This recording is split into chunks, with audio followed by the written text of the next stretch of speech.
12 puntos kontra sa Barangay Ginebra. Mag-umargin pa rin kasama natin si Jason Webb, ang inyong mga lingkod. Jay, nagre-ring phone mo. Tatawag daw yung mga taga-Elins. Ayun na ba? Yan na ba? Cute guys daw eh. Ah, ikaw? Hindi daw.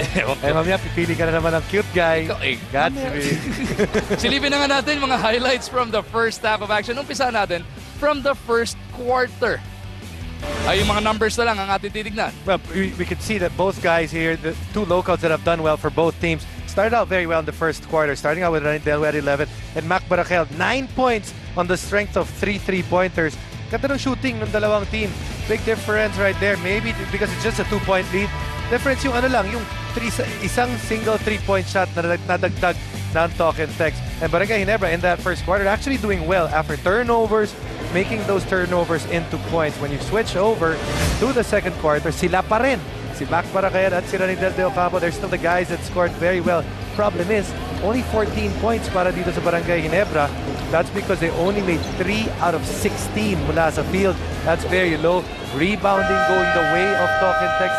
Second chance points going the way of talk and text as well in that quarter. Dagdag lang natin, in that second quarter, only 1 assist para sa Barangay Ginebra. Gotta do a better job of moving the basketball. That's 1 assist for Ginebra, 7 para sa talk and text in the second.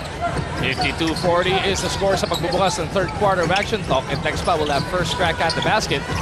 Kita natin si Castro, Teo Campo, Howell, Canaleta at Reyes sa kanilang 5. Canaleta takes it into the lane. The floater doesn't drop. Rogers kasama si Aguilar, Barakel, Kagiwa, and Tenorio ang 5 ng Ginebra. Aguilar held down by Ryan Reyes. Doon din sumabay naman sa ibabaw si De Ocampo. Ryan Reyes is whistled for the foul. When you're down, usually hindi napapansin yung mga numero ng mga players, especially if you're not scoring a lot. In that last play, another nice pass on the part of LA Tenorio. He already has, in this game, already 5 assists. Although only 2 points, pero yung assist niya nandyan. So, another nice pass there for LA. Aguilar splits. Rebound battle. Dudukutin neto ni Howell.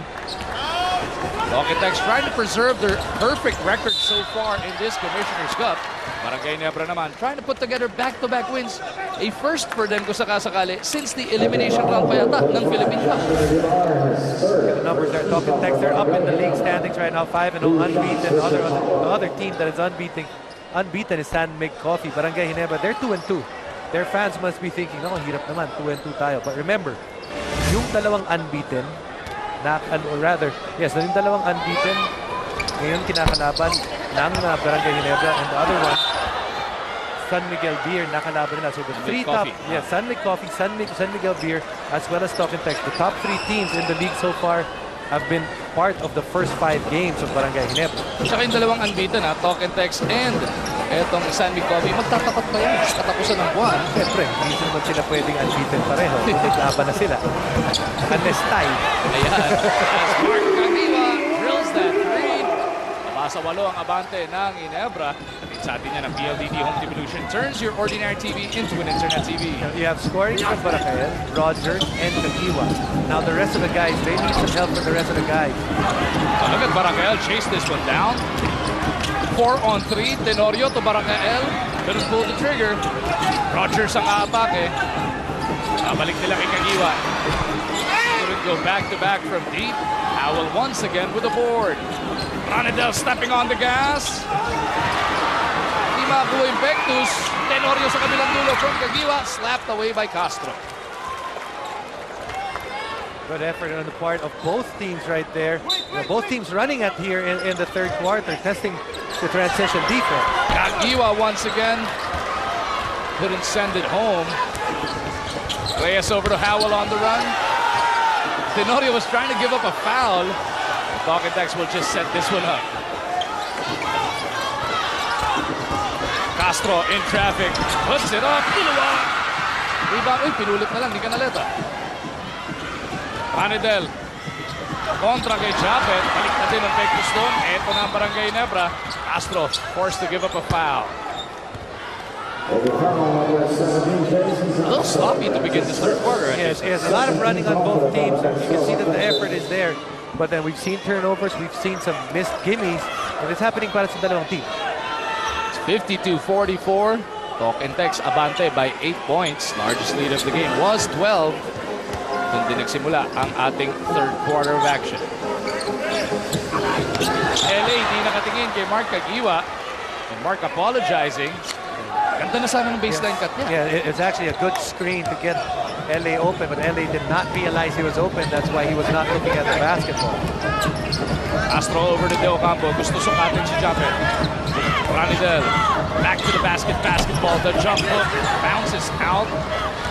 Last couple of defensive stops para sa Brgy Ginebra. Japet giving a good account of himself. But may Ranidel. Tenorio recovers from that foul slap. Kagiwa to Japet. Baseline jumper. In and out. Reyes for the board.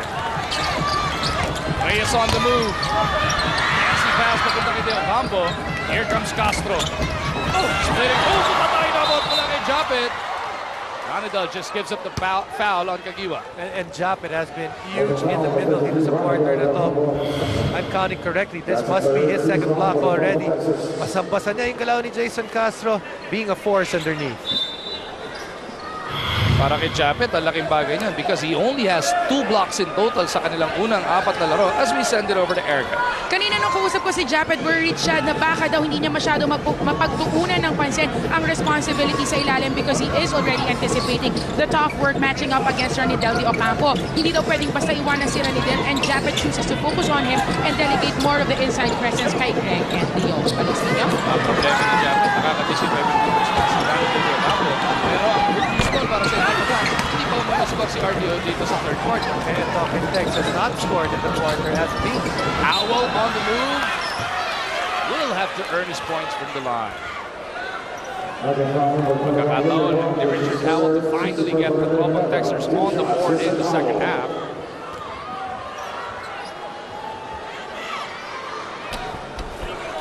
He bounces on the first.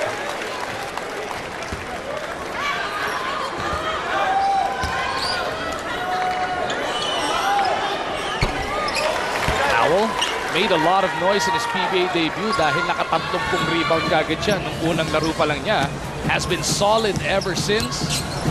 Looking for their 6th win here in the Commissioner's Cup.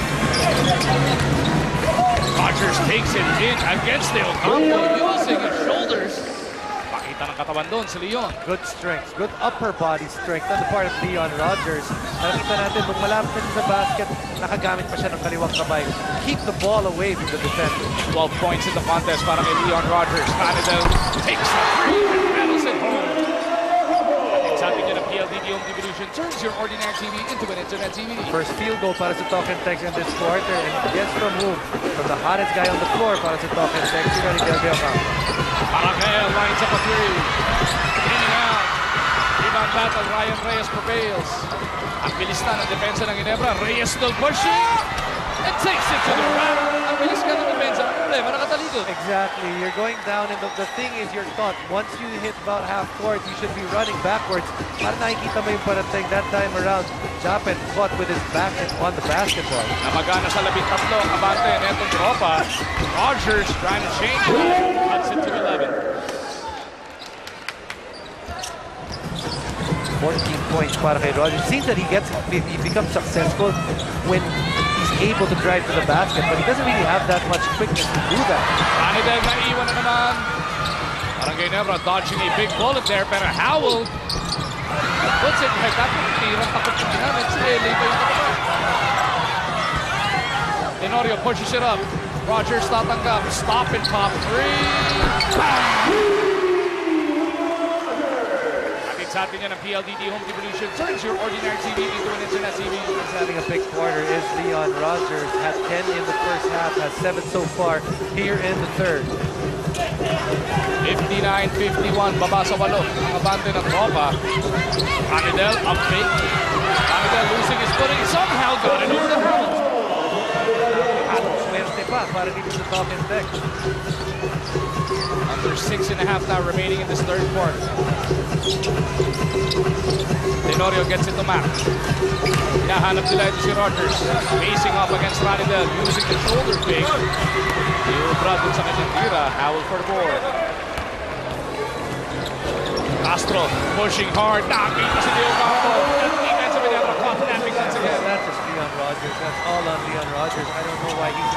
going all the way down to defend Ranidel de Ocampo. He went halfway and that led to the day. Ganun lang, balik sa 12 ang abante ng Tropang Dexters. Rogers will offer the pick. Tenorio couldn't get away. Jumps it over. Kagiwa puts it on the deck. Looking for Japet. Not even. Spinning away. Kagiwa misses. Tatakbo na naman ang Tropa. And Jason Castro should get a gimme. He pushes this lead now up to 14 points. Look at the replays that we're going to show you. And all these replays are all transition points. Jason Castro all the way here. And you can see because Rogers not facing the basketball. Another miss here on the part of Brgy Ginebra.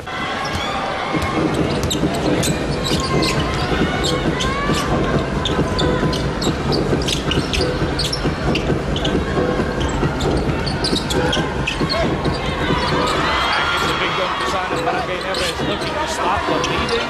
LA drills only 3, cutting this deficit to 11. It's atin ang PLDT Home Devolution turns your ordinary TV into an internet TV. And Ginebra needed that, Magud. It was a couple of plays in which nawala yung intensity nila in defense, and they needed a pick-me-upper on offense, and then they gave them a 3. Commisioner to Castro. Dogetex looking to get those right back. Howell with the leather 5 to shoot para sa Tropa. Howell's got to go. Rogers on him. Tutulong pa si Reyes. Howell fighting away. Losing that pivot. Right now, you can see the difference between the two imports. The ability of Howell to actually have good foot speed on the part of Leon Rogers. Seems to be struggling in terms of beating his man off the dribble. Against Richard Howell in double digits with 11 points. LA didn't go back-to-back, but Reyes is there to play it up. J.R. Reyes, but helping out dito, getting an offensive rebound and 2 points. First time off the bench ni J.R. Reyes sa tournament na ito. Started the first 4 contests. Kelly mintis from 18 feet. Kinalawin pa ni Kagiwa yung rebound. Pang-10 na yan para dito kay Mark. Back-to-back double-digit rebounding performances para ni Kagiwa. He's being a veteran helping out. Ito si Mark Kagiwa. Rogers, big off for the News. Brings them to within 9. Gets his point, but then it just seems that he has not had a game in which he's played a good 48 minutes. Lagi may nawawalang quarter or spans in which nagtitipid siya seemingly or he's trying to pace himself. He scored 9 of his 19 in the first 8.5 minutes of this third. Foul on the pass.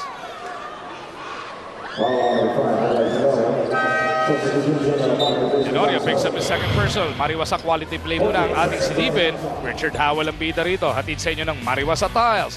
Looking for quality tiles? Trust only Mariwasa. Uncompromising quality. Isa pa ba? Isa pa ba? Good play there on the part of Talk and Tex and just being able to move the basketball, share the basketball on their part. That's why they have a big assist advantage over Brgy Ginebra, 12 to 20. Wala ng 3 minuto natitira sa ating ikang minuto. Tenorio gets it across papunta kay Kagiwa. Working against Commisioner. Kagiwa off the spin. Delivers those 2 points. They're working double time, and double time it is in terms of his stats as well. Double-double para kay Mark Kagiwa. 14 points that is, and 10 rebounds na para kay Kagiwa. Kelly with a pick. Jimmy, di maipagpag si LA. Pupunta na naman sila kay Howell. Back over to Larry. Jimmy now has 6 to try and come up with a shot. Kelly Williams from the baseline. Gets the bounce. Second mid-range shot made by Kelly Williams. Had an earlier one in the second quarter. So he's taking that outside shot. It's hard to defend if we'll talk tech. Tenorio splitting 2 defenders. That teardrop doesn't work. Williams for the board. Williams will push it over papunta kay Alapag. Nakita si Commisioner.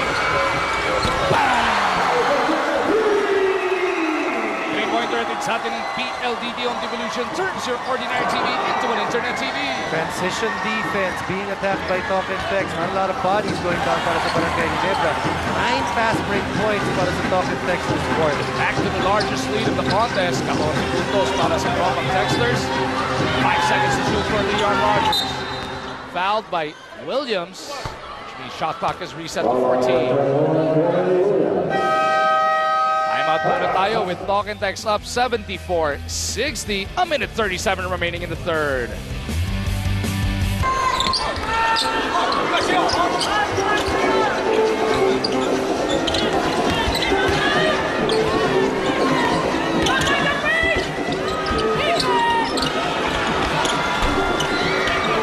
Rogers working against Kenny Williams, forced to give it up to Ellis.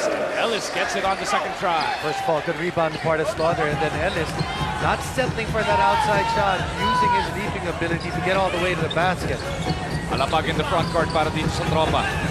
TNT is up by 12. Jimmy lines it up. Couldn't get the bounce. Slaughter tracks it down. Point guard now para sa Barangay Ginebra. They're going to have Leon Rogers set up the play for them. Rogers against Williams once again. JRS asking for it. It goes the other way. Maganda kay Barangay. Slaughter off the slide. Gets it to Rogers. Here comes the free. Bang! Sa atin ang PLDT Home Evolution turns your ordinary TV into an internet TV. Good kick out on the part of Barangay Ginebra to find Leon Rogers outside. Very tall unit right now para sa Ginebra. Mabana sa siyam ang hinahabol dito ng Barangay Ginebra. 10 seconds on the shot clock para sa tropa. Third quarter winding down. Alapag looking for carry.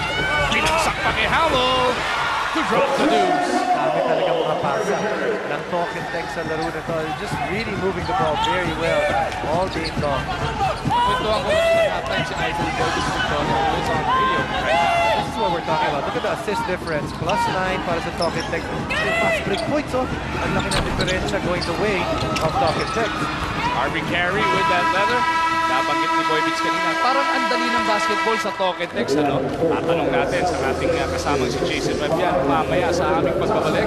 76-65 ang nasa ating dalan. Talk and Text up by 11. 12 minuto na lang ang natitira.